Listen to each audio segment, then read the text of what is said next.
المسجد الحرام إلى المسجد الأقصى الذي باركنا حوله لنريه من آياتنا إنه هو السميع البصير. صدق الله مولانا العلي العظيم. بلغنا رسول الأمين الكريم ونحن على ذلك لمن الشاهدين والشاكرين والحمد لله رب العالمين. قال الله تعالى في القرآن المجيد في شأن حبيبه تعظيما وتكريما إن الله وملائكته يصلون على النبي يا أيها الذين آمنوا صلوا عليه وسلموا تسليما. اللهم صل على سيدنا شفيعنا حبيبنا نبينا ومولانا محمد وعلى آله وصحبه أفضل صلواتك وعدد معلوماتك وبارك وسلم عليه. رب اشرح لي صدري ويسر لي أمري واحلل عقدة من لساني يفقهوا قولي. الہی مقصود منتوی رضایت محبت و معرفت خودی جدی. السلام علیکم ورحمۃ اللہ وبرکاتہ. آج کی محفل خاص کر حضور پاک صلی اللہ علیہ وسلم کے معراج شریف کی سعادت کی باتوں میں چند لمحے چند باتیں انشاءاللہ رکھنے کی کوشش کرتا ہوں. کل رات کو تو شب معراج ہوئی لیکن لوگوں نے اس کی قدر نہیں جانی، اس کی اہمیت کو نہیں جانا. جن کے پاس اللہ اور اللہ کے رسول کی محبت ہے وہ ایسی مبارک راتوں کو قدر کرتے ہیں اور اس کی اہمیت کو جانتے ہیں. سب سے پہلے جاننا چاہیے کہ شب معراج کا جو ذکر ہے 2 جگہ قرآن میں اللہ نے اس کو بتایا ہے. ایک تو ہے سورہ اسراء، سبحان الذی اسرا بعبدہ قدر. سورہ نجم 28ویں پارے میں 2 جگہ بھی اس کی تفصیل آئی ہے. میں زیادہ ڈیٹیل اس میں نہیں جانا چاہتا، بس اتنا جانتے ہیں کہ سب جانتے ہیں معراج میں کیا ہوا. حضور صلی اللہ علیہ وسلم مکے سے بیت المقدس گئے، بیت المقدس سے پھر آسمانوں کی سیر فرما کر جنت اور دوزخ کی سیر کرایا گیا. اس کے بعد آپ کو اللہ کے قربت نصیب ہوئی. بہت ساری باتیں میں پہلے ہی بتا چکا ہوں، سالوں سے یہ سلسلہ چلتا آ رہا. چند خاص باتیں ہیں اللہ تعالیٰ میری زبان سے نکالے. معراج حضور صلی اللہ علیہ وسلم کی شان عظیم کی ایک جھلک ہے. کافروں میں جب آپ تذکرہ کرتے تھے جنت کا دوزخ کا تو ان کو شک ہوتا تھا کہ یہ جنت دوزخ جو آسمانوں میں ہے انہوں کیسا، انہوں دنیا میں زمین پر رکھا ایسا بولتے ہیں، انہوں ایسا بول رہے ہیں جیسا گویا دیکھے ہوئے جیسا بات کر رہے. کافروں کے دل میں شک تھا. صحابہ کرام کے دل میں تو شک ہو ہی نہیں سکتا کیونکہ وہ جانتے ہیں کہ جو بات بولیں گے سرکار صلی اللہ علیہ وسلم وہ حق ہے بات ہے، اور آپ اس کو جانتے ہیں اپنی نور نظر سے. آپ کو اللہ اس کا مشاہدہ روحانی طریقے سے کراتا رہتا ہے، آپ نے دیکھا ہے روحانی طریقے سے. اب سب کے لیے 3 چیزوں کی ضرورت ہے. ایک چیز یقین ہونا ہے کسی کو، یا کسی کو سٹنلی معلوم ہونا ہے کہ یہ چیز سچی ہے. یہ تو اس کا تو پہلے علم سے ہوتا ہے. مطلب یہ کہ کوئی بولے کہ آپ کو کہ سوئٹزرلینڈ بہت اچھا ہے، اس میں ایسی ایسی چیزیں ہیں، ایسی چیزیں ہیں، لکھا ہے کتابوں میں لکھا ہے. آج کل تو وہ ویڈیو وغیرہ ہے وہ دیکھتے ہیں، لیکن اس سے پہلے کے لوگوں کے لیے ویڈیو وغیرہ نہیں تھا، ان کو صرف کتابی طریقے سے بتایا گیا. 1 منٹ میں بات کر کے آتا ہوں.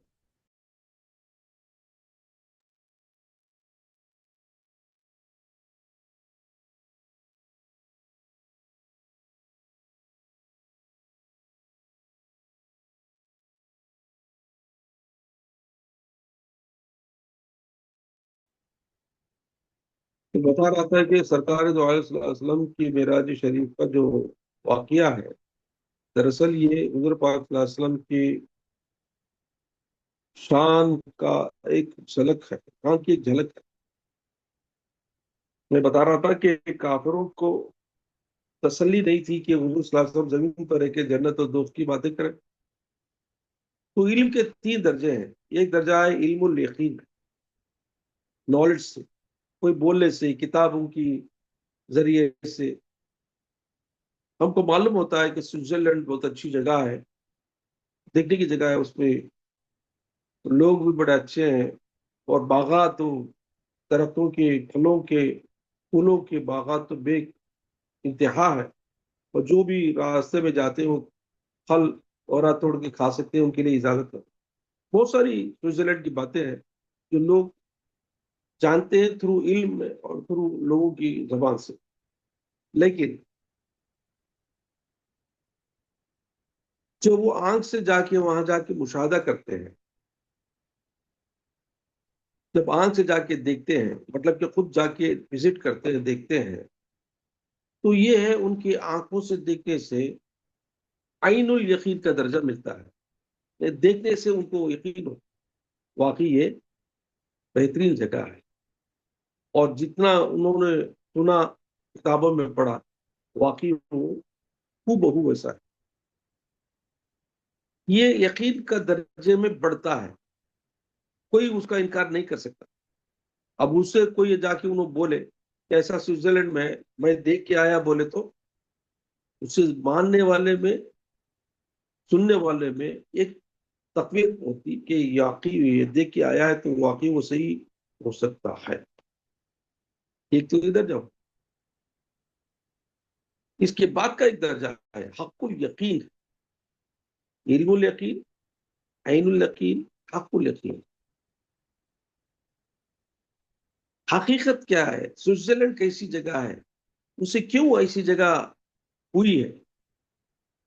اس کا جو سچویشن ہے، اس کا جو انوائرمنٹ ہے، اس کی جو ٹھنڈک ہے، اس کی جو ہے کس وجہ سے آئی ہے، اور کیا وجہ سے اس کی ہے، اس کی کوئی جانکاری اگر اس کو وہاں جانے کے بعد معلوم ہوئی تو گویا کہ وہ حق الیقین کے درجے میں جاتا ہے. اس نے اس نے سنا کہ سوئٹزرلینڈ میں لوگ بہت اچھے ہیں، سوئٹزرلینڈ میں بہت اچھے ہیں لوگ، لوگوں کو دیکھنے سے تو پتہ نہیں چلتا، ان کے ساتھ مل جلتا جلتا رہنے میں، ان کے ساتھ ٹائم گزارنے میں، جو ان کے اخلاق ہے، جو ان کے ساتھ طور طریقہ ہوتا ہے، وہ جب جانے گا تو وہ حق مان لے گا کہ واقعی لوگوں نے جو کہا، کچھ کہا، میں ایکسپیرئنس کیا. تو 3 درجے یہ through the knowledge of book اور through somebody's talking or somebody's spreading the message. Second, خود دیکھ کے واقعی یہ کریکٹ ہے. اور تھرڈ، بائی ایکسپیرئنس. ایپل بولے، کوئی بولے ایپل ہے. ایپل کیسا ہوتا ہے؟ کسی کو فرض کرو فرسٹ ٹائم دیکھیے کوئی پھل، تو اس کو جب بتایا گیا کہ یہ ایپل ہے، یہ ایپل ہے، تب تو وہ سنا جو ایپل واقعی وہ لال، راؤنڈ، دیکھنے میں خوبصورت، وہ جان لیتا کہ واقعی جو سنا تھا ایپل کے بارے میں وہ صحیح ہے. اور یہ بھی سنا تھا کہ ایپل کھانے میں بہت مزیدار ہے اور اس سے جسم کو فائدہ ہے. وہ کب جانے گا؟ جب اس کو وہ کھائے گا، اندر اس کے ایکسپیرئنس کرے گا، تب بولے گا ہاں صحیح ہے. تو 3 درجے، ایک علم سے، ایک آنکھ کی مشاہدے سے، اور تیسرا خود کی ایکسپیرئنس سے وہ چیز اس کو حق معلوم ہوتی ہے. بس سن رہے؟ ہاں. اب یہ جنت اور دوزخ کے جو حالات ہیں جو حضور صلی اللہ علیہ وسلم کافروں کو سنایا کرتے تھے اور ایون صحابہ کرام کو بھی بتایا کرتے تھے، حالانکہ صحابہ کرام کا درجہ کافروں سے بہت اونچا تھا، وہ تو جان گئے کہ حضور جو کچھ بھی بولیں گے بغیر مشاہدے کے نہیں ہوتے، ان کو روحانی طریقے سے مشاہدہ ہوتا رہتا ہے۔ اب اللہ تعالیٰ نے دیکھا کہ یہ ایک ایسی چیز میرے نبی کو دی جائے، میرے پیارے محبوب کو دی جائے جو کسی اور نبی کو نہیں عطا ہوئی۔ 1,24,000 جتنے بھی انبیاء کرام دنیا میں اللہ نے بھیجے ہیں، سب کو زبانی طریقے سے یا علمی طریقے سے انہوں نے یہ میسج اسپریڈ کیا، ایمان کی دعوت کی طرف بلانے کا جو میسج دیا، بس اتنا بتا کہ اللہ کے پاس جنت ہے اور دوزخ ہے، جو ایمان لائیں گے اور نیک عمل کریں گے ان کے لیے جنت ہے، جنت میں ایسے ایسی چیزیں ہیں، حور و غلمان ہیں، باغات ہیں، پھل پھلالیاں ہیں، اور رہنے کی پیاری پیاری محلات ہیں، جگہیں ہیں، اور دوزخ میں ظلم کریں گے تو ایسی ایسی سزائیں ہیں۔ اس کو جان کر ماننے والے میں، ایمان لانے والا میں کمی ہو جاتی تھی، لوگوں کی جو ان کا جو یقین ہوتا تھا وہ پختہ نہیں ہوتا تھا۔ بس انہوں نے نبی کو جانا، نبی کو مانا، ایمان لانا، اور ان کے لیے آگے کی جو نسبت ہے وہ نہیں معلوم، اور وہ نبی بھی مشاہدے کے درجے میں، عین الیقین کے درجے میں نہیں لیے گئے، ان کو روحانی طریقے سے بتایا تو گیا، بیکاز نبی ہے، اللہ کے نبی۔ اب بات جب آخری نبی کی آئی، ایسے محبوب کو اللہ نے بھیجا جو سارے علموں کے، تمام علموں کو جاننے والے، عالم العلم، مطلب کہ تمام علم کے ذخیرہ جو خزانہ ہے حضور صلی اللہ علیہ وسلم کی اللہ تعالی نے عطا فرمایا۔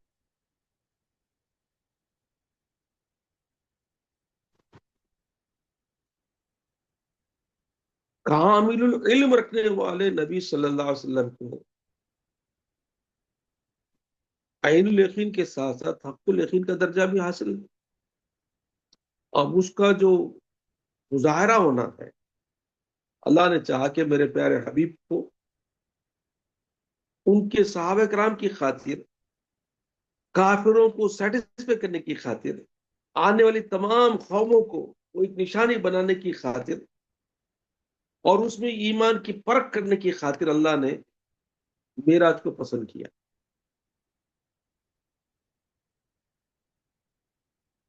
معراج بھی ایک حضور صلی اللہ علیہ وسلم کا معجزہ ہے، اور یہ ایسا خاص تحفہ ہے جو کسی نبی کو اللہ نے نہیں عطا فرمایا، خاص الخاص تحفہ۔ اب اس کی کیفیت ہم نے سنا ہے، سب کچھ بہت کچھ جان لیا ہے، کیا حقیقت ہے اس میں جاننا چاہیے۔ معراج شریف میں حضور صلی اللہ علیہ وسلم کی جو نورانیت تھی، اس کے 3 درجوں کی نمائش ہوئی، مظاہرہ ہوا۔ اللہ تعالیٰ نے حضور صلی اللہ علیہ وسلم کے نورانی 3 ان کی حالتیں تھیں، ایک تھا جسمانی، دوسرا تھا روحانی، اور لاسٹ والا تھا نورانی۔ جسمانی جو حضور صلی اللہ علیہ وسلم کی جو کیفیت تھی وہ بشری تھی، انسان کے روپ میں تھی، تاکہ لوگوں میں انسان بن کر رہیں گے اور انسان کی طرح زندگی گزاریں گے تو لوگوں کے لیے ایک ایگزامپل بن جائے گا، کھانا پینا، بیوی بچوں کے ساتھ رہنا، جنگ و جدال کرنا، اور بیپار وغیرہ کرنا، کسی طرح سے لوگوں میں فیصلے کرنا، یہ سارے جو کام اللہ کے احکام کے ہیں وہ اپنے نبی کے ذریعے انسانی روپ میں کروا کر آپ کو اگزامپل بنا دیا آنے والی قوموں کے لیے۔ اگر کوئی اللہ کو پسند کروانا چاہتا ہے خود کو اللہ کا محبوب بنانا چاہتا ہے تو کیسے اعمال کرنا چاہیے، اس کے لیے پریکٹیکل ایگزامپل کا نمونہ حضور صلی اللہ علیہ وسلم کی بشری حالت سے بتایا گیا۔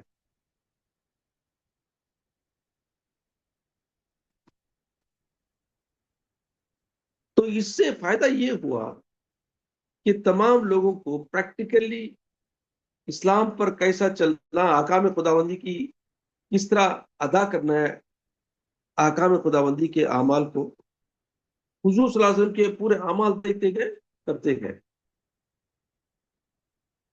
یہ حضور صلی اللہ علیہ وسلم کامن لوگوں کے لیے، اسلام میں ایمان لانے والوں کے لیے یہ امپورٹنٹ چیز ہے جو شریعت ہے، اس کی طرف وہ آپ کا رجحان رہا تاکہ لوگوں کو برائی سے بچا کر نیکی کے راستے پر لایا گیا۔ حلال اور حرام کی تمیز، اچھے اور برے کی تمیز، نیکی اور بدی میں فرق، نیک عمل اور بد عمل میں فرق، اور اس کی سزائیں، اس کی جزائیں، یہ سارے جو چیزیں ہیں، ان سب کا جو علم ہے وہ ان کو اسپریڈ کرنا ہے۔ اس طرح سے حضور صلی اللہ علیہ وسلم کی زندگی میں یہ رول آپ نے بہت امپورٹنٹ بول کے تمام چیزوں کو شریعت کے ذریعے سے لوگوں میں کامن کر دیا، تاکہ آنے والے کامن جو مسلمان ہوں گے ان کے لیے ایک گائیڈ بن جائے، ان کے لیے گائیڈنس بن جائے، ان کے لیے پرنسپل بن جائے، ان کے لیے چلنا آسان ہو جائے، تاکہ اللہ ان سے دنیا کی زندگی میں نیک عمل کروا کر ان کو آخری میں جزا جنت عطا فرمائے۔ ایک درجہ ایسا ہوا، یہ ایک حالت ایسی تھی حضور صلی اللہ علیہ وسلم، کبھی کبھی روحانی طریقے سے آپ حالت نماز میں کھڑے ہو جاتے تو آپ کو دنیا اور مافیا کی کوئی خبر نہیں ہوتی تھی۔ کبھی آپ ایسی حالت میں ہوتے تھے کہ آپ پیدر پہ روزہ رکھتے تھے تو صحابہ کرام بھی ان کا دیکھ کر روزہ رکھنے لگے، تو حضور صلی اللہ علیہ وسلم نے حضور صلی اللہ علیہ وسلم پیدر پہ روزے مطلب بغیر افطاری کے روزہ رکھتے جاتے، سارا دن روزہ بھوکے پیسے۔ صحابہ کرام دیکھیے ہمارے حضور ایسے ہیں تو ہمیں بھی کریں گے، وہ 2-3 دن میں ڈھیلے پڑ گئے، لیکن حضور صلی اللہ علیہ وسلم تندرست تھے۔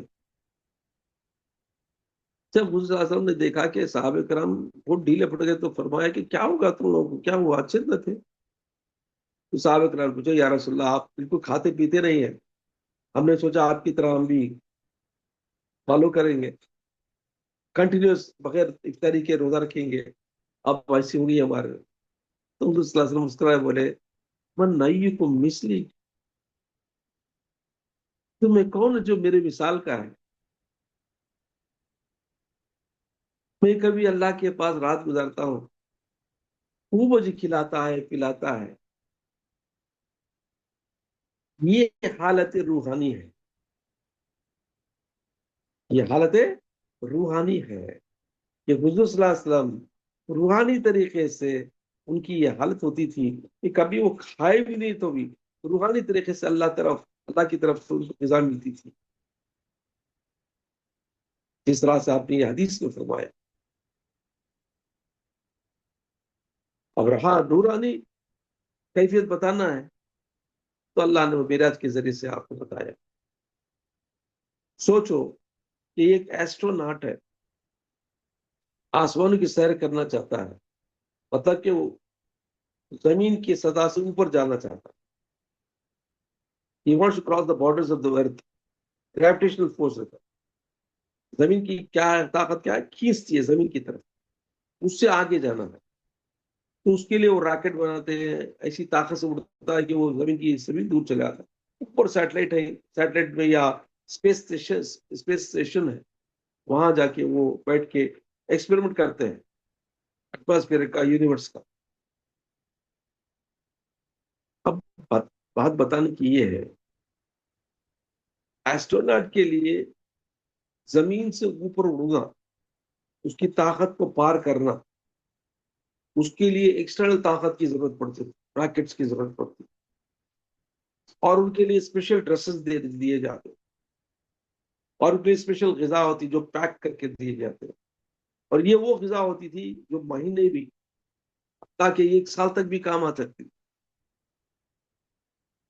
وہ غذا ہیں جو سڑک گر نہیں سکتے ہیں، وہ اسی پیکنگ کراتے ہیں اسپیس کے لیے۔ تو سوچو کہ ایک انسان کے دماغ کا اتنا حال ہے کہ وہ ایک انسان کو ایسی سچویشن لے جائے جہاں ویکیوم ہے، ہوا نہیں، بالکل ہوا نہیں ہے، اور جہاں پہ کچھ بھی نہیں دکھتا، صرف آسمان کے اوپر چلے گئے تب کیا ہوگا؟ صرف ستارے اوپر ہیں، آسمان کا سورج ہے، چاند ہے، بس زمین ایک چھوٹی سی کرہ کے جیسے ایک سرکولر رول بال کے جیسا دکھتا ہے، اس کے اوپر رہتے ہیں وہ لوگ۔ ایسی صورت میں ان کی حالت کیسی ہوگی؟ اور گریویٹیشن فورس سے اوپر چلے جاتے، اس واسطے وہ تیرتے ہیں۔ دیکھیں آپ سیٹلائٹ میں بتاتے ہو کیسے رہتے ہیں اسپیس اسٹیشن میں، وہ چل نہیں سکتے، سادہ طریقے سے چل نہیں سکتے، کیونکہ وہ زمین کے اٹریکشن سے دور چلے گئے، تو وہاں پہ اٹریکشن نہیں ہے، وہاں پہ فلوٹنگ ہے خالی۔ کلو فی فلک یسبحون، قرآن میں اللہ نے سورہ یاسین میں فرمایا، وَآتَ لَهُمُ اللَّيْلَ نَسْلَخْ مِنْهُ النَّهَارَ فَإِذَا هُمْ مُظْلِمُونَ وَالشَّمْسُ تَجْرِي لِمُسْتَقَرٍّ لَهَا ذَلِكَ تَقْدِيرُ الْعَزِيزِ الْعَلِيمِ والقمر قدرناه منازل حتى عاد كالعرجون القديم لا الشمس ينبغي لها أن تدرك القمر ولا الليل سابق النهار وكل في فلك يسبحون۔ چاند، ستارے، سورج سب آسمان پر فلوٹ ہو رہے ہیں، تیر رہے ہیں۔ کیا مطلب؟ There is no gravity، gravitation force کھینچنے والے نہیں ہے، وہ بس تیرتے ہوئے جاتے۔ اسی لیے یہ افیکٹ ایسٹروناٹس میں بھی ہوتا ہے، اور وہ جب وہ اسپیس اسٹیشن ہوتے ہیں تو ان پر بھی گریویٹیشنل فورس نہیں رہنے کی وجہ سے وہ چل نہیں سکتے، بیٹھ نہیں سکتے، اٹھ نہیں سکتے، وہ بس تیرتے ہوئے، اڑتے ہوئے جاتے ہیں۔ اب اس کے لیے ان کے لیے کیا پریپریشن کیا جاتا؟ نیچے سے ان کو ٹریننگ کی دی جاتی کہ زمین میں رہنے والا جلدی جا کے اوپر اڑ نہیں سکتا، اس کو کبھی کبھی سالوں کی ٹریننگ دی جاتی کہ اس کو ویسے ایٹماسفیئر میں رکھتے ذرا دن، ویسا رہنا پڑتا ہو نا، 1 مہینہ 2 مہینے 3 مہینے اندر رہنا، یہاں پڑھنا پڑتا، ویسے سچویشن کریٹ کرتے ہیں زمین پر لیب میں، اس کے بعد اسے تیار کر کے اس کو پریپئر کر کے وہاں گئے تو ایسا ہوگا، چلنا کا تو ایسا چلنا، اٹھنا کا تو ایسا اٹھنا، بیٹھنا کا تو بیٹھنا، اسے ٹریننگ دینے کے بعد اس کو اوپر بھیجتے ہیں۔ یاد رکھو یہ ٹریننگ ایک انسانی ٹریننگ ہے، اللہ نے اپنے پیارے حبیب کو آسمان میں بلانے کے لیے بھی تیار کیا، اس واسطے فرمایا گیا حدیث میں یا روایت میں آتا ہے کہ جبریل علیہ السلام نے حضور صلی اللہ علیہ وسلم کے سینے مبارک کو شق کیا اور آپ کے قلب انور کو آب کوثر سے یا آب زمزم سے دھویا، اور اس میں گنجی نے مخفی رکھا، اور اس کے بعد آپ کو پھر مکہ معظمہ میں لے جایا گیا، وہاں پہ آپ نے نماز پڑھی، وہاں پہ آپ کو پھر ایک نورانی ڈریس پہنایا گیا، اس کے بعد براق، اب براق بھی تو کیسے ہو گیا؟ براق کا مطلب برق، برق سے مراد بجلی کی تیزی سے چلنے والا، تو لائٹ کی اسپیڈ کیسا ہے؟ 3 لاکھ کلومیٹر پر سیکنڈ ہے، کوئی سی سواری پر بٹھانا کا، تو بیٹھنے والا کیسا رہنا؟ سوچنے کی بات، اور بیٹھنے والے کی تیاری ہوئی، اور بیٹھ کر اس براق پر جانے کے لیے آسمانوں کی بلندیوں کو جانا ہے، تو ایٹماسفیرک کنڈیشن سے آگے جانا ہے۔ ایسٹروناٹ کے لیے، راکٹ کے لیے کتنا پروٹیکشن دیتے ہیں؟ یاد رکھو ایک بار ایسا ہوا کہ وہ جو راکٹ کا جو یہ اوپری حصہ ہوتا ہے اس میں خالی ایک چھید تھا، چھید پڑ گیا تو اس کی ہیٹ سے جل کے بڑھ گئے، اتر کے اتر کام ختم ہو گیا، نیچے اتر رہے، لیکن ایک سوراخ پیدا ہونے سے وہ ہیٹ اندر جاتے ہی پورا جل کے راکھ ہو گئے، پورے جن مر گئے، نیچے اترتے اتر مر گئے، اتنی ہیٹ ہوتی ہے، وہ جب زمین کی سطح میں آتے ہیں تو اتنی ہیٹ ہوتی ہے۔ خیر، تو حضور صلی اللہ علیہ وسلم کو آسمانوں کے اوپر لے جانا تھا، 7واں آسمان پار کرنا تھا، یہ ایسٹرونٹس وغیرہ تو جاتے ہوئے ایک آسمان بھی نہیں جاتے ہیں، کیونکہ چوتھے آسمان پر سورج نہیں آئے، چوتھے آسمان تک گئے تو پگھل کو راکھ ہو جاتے پورے سے، یار یہ دوسرے آسمان پر گئے تو راکھ ہو جاتے، پہلے آسمان تک بھی نہیں پہنچے لوگ. تو اس وجہ سے ان کی جو رسائی ہے پہلے آسمان تک کی گئی ہے، اور جتنے بھی ستارے ہیں سیارے ہیں سب کچھ پہلے آسمان میں تیر رہے، چاند بھی پہلے آسمان میں تیر رہا ہے، وہاں تک جا سکتے لوگ، وہ بھی بڑی مشکل سے. آگے کی منزل میں گئے تو جل کے راکھ ہو جائے گا. لیکن سرکار صلی اللہ علیہ وسلم اللہ نے ساتواں آسمان سے پار کر کے آگے عرش، وہ کتنی دور ہے، ساتوں آسمانوں کے اوپر ہے، وہ کتنی دور ہے اللہ بہتر جانے. پھر عرش کے اوپر ایک جگہ ہے، عرش کے اوپر اللہ کی ایک جگہ ہے، وہ جگہ کیسی ہوگی، کتنی کتنی مسافت ہوگی اللہ بہتر جانے. اللہ اکبر. تو سرکار دو عالم صلی اللہ علیہ وسلم کو اللہ نے ایک ایسا جسم مبارک عطا فرمایا، جو جسم زمین کے لیے لائق تھا اس کا کام رول الگ تھا. جو جسم حالت نماز میں، حالت قربت میں، اللہ کے نزدیک ہونے میں جو حالت ہونی تھی اس کا الگ رویہ، اس کا الگ معاملہ. اور وہ جسم جو نورانی ہونی چاہیے تاکہ حضور صلی اللہ علیہ وسلم آگے کی منزل طے کر کے اوپر تک حضور اللہ تعالیٰ کے دربار مقدس میں حاضری ہو، اس کا ایک مقام تھا. اس کی جو کیفیت ہونی تھی معراج میں اس کا راز کھولا گیا. آج ہم کو یہ راکٹ اور ایسٹرونٹس کے ذریعے سے ہم پتہ چلتا ہے کہ واقعی کتنا تکلیف کا کام ہے، کتنا مشکل کا کام ہے. کئی دفعہ راکٹ فیل ہو جاتے ہیں یہاں تک جانے کے لیے، پہلے آسمان سے پہلے جانے کے لیے، تب سے لڑک جاتے، آسمان سے نیچے گر جاتے. تو یاد رکھو کہ کیا طاقت تھی، کیا قوت تھی جو براق میں تھی، کیا قوت اور طاقت تھی، کیا جسم دیا گیا تھا، کیا حالت جسمانی تھی یا حالت نورانی تھی حضور صلی اللہ علیہ وسلم کی. تو یہ سارے مرحلات سے، سارے ایٹماسفیرک کنڈیشن سے، سارے ویکیوم سے گزرتے ہوئے آپ صحیح سلامت اللہ کے دربار میں پہنچے. جو کچھ ہونا تھا تو میں نے بتا دیا پہلے بھی کہ کیا کیا ہوا. ہونے کے بعد پھر صحیح سلامت پھر واپس تشریف لانا اسی حالت میں، پھر کنورٹ ہو کے جسمانی، کنورٹ ہو گئے جسمانی حالت میں، پھر آ کے پھر اپنے گھر میں تشریف ہونا. کتنا ٹائم لگا، یہ ٹائم بھی تو امپورٹنٹ ہے. اسٹروناٹ اوپر جا کے پھر کے گر کے آنا میں ہوگا 35 days 45 days 50 days even 1 month 2 months 3 months 6 months وہ بھی ہوتا. لیکن سرکار صلی اللہ علیہ وسلم کی معراج شریف فرماتے ہیں کہ زنجیر گھر کی ہل ہی رہی تھی، پھر واپس آپ سفر و معراج پیش کر کے بستر پا کے پڑ گئے، اور بستر گرم ہی تھا جب آپ واپس آ. تعجب ہوتا کہ اتنا بڑا سفر جو آج کے ایسٹرونٹس سے، آج کے جو اسپیس اسٹیشن سے، اسپیس ٹو ٹریول ہے، اتنا ٹائم لگتا ہے. اتنا شک پیدا ہو. لیکن صحابہ کرام کو شک نہیں ہوا. صحابہ کرام جانتے تھے کہ حضور صلی اللہ علیہ وسلم کو اللہ نے ایسی طاقت دیا ہے، ایسی قوت دیا ہے، ایسی آپ کی نورانیت ہے کہ آپ ٹائم اسپیس پار کر سکتے ہیں. یہ ٹائم کیا ہے؟ دنیا تک ہے. اوپر چلے گئے تو کس کا ٹائم ہے؟ ہم کو ٹائم کیسا معلوم ہوتا؟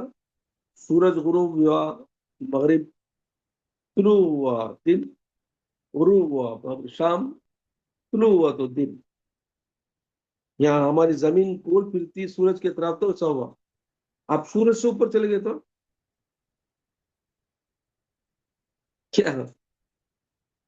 یا زمین کے اوپر چلے گئے، اب ایسٹروناٹ سے اسپیس اسٹیشن ہے، ان کو نہ دن نہ رات، ہمیشہ سورج ہے اس کے طرف. وہاں نمبر آف ڈیز کیا، نمبر آف ٹائم کیا، صبح کیا شام کیا، کوئی فرق نہیں پڑتا. ان کو پڑتا ہے نہیں. زمین والے بولنا بس سنڈے ہے، آج سیٹرڈے ہے، آج منڈے ہے، بولے تو اسے معلوم ہوتا. ہاں یہاں 10 بجے یہ بات ہے نا، اس کے بعد ٹائم بھی نہیں رہتا. ٹائم کیسا دیکھیں گے تمہیں؟ سورج 12 بجے تو اوپر آئے تو 12 گھنٹے، غروب ہوگا تو 6 گھنٹے. وہاں نہ سورج غروب ہوتا نہ اوپر ہوتا، وہ تو بازو بازو رہتے پیس پہ. بات یہ ہوئی کہ سرکار دو علیہ صلی اللہ علیہ وسلم زمین سے اوپر لے جائے گئے، جو زمین کا جو محاورہ تھا، زمین کی جو روٹیشن تھی ساکن ہو گئی. جیسے ہمیں ریموٹ کنٹرول میں پکچر کو فریز کرتے ہیں، زمین کو ایسا روک دیا گیا، کیونکہ زمین کی گردش، زمین کی جو بھی حرکتیں ہیں، زمین کی جو بھی نعمتیں ہیں، میرے نبی کی خاطر ہے، میرے نبی کے بسنے کی خاطر ہے. جب نبی میرے پاس آ جائے تو زمین کو کیا ضرورت ہے؟ بیٹھ جا اپنی جگہ، ٹھہر جا. اللہ نے کہا رک جا، میرے نبی میرے محبوب میرے پاس ہے، تیری کیا ضرورت ہے؟ تو اپنے کام میں نہیں ہے، بیٹھ جا، چکے رہ جا. تو جب فریز کر کے ہم پھر ریلیز کرتے ہیں تو پھر جو حرکت ہوتی تھی پھر سے شروع ہو جاتی. ایسا ہی ہوگا. اور فریج میں تم ٹائم بھی اپنی طرف سے لگا سکتے ہیں. کبھی چھوڑ کے چلے گئے 1 گھنٹہ 2 گھنٹے 3 گھنٹے، ایک دن، ایک 2 دن سے 1 سال میں رکھ گئے تو بول نہیں سکتے کہ کتنا وقت تک یہ فریز ہوا.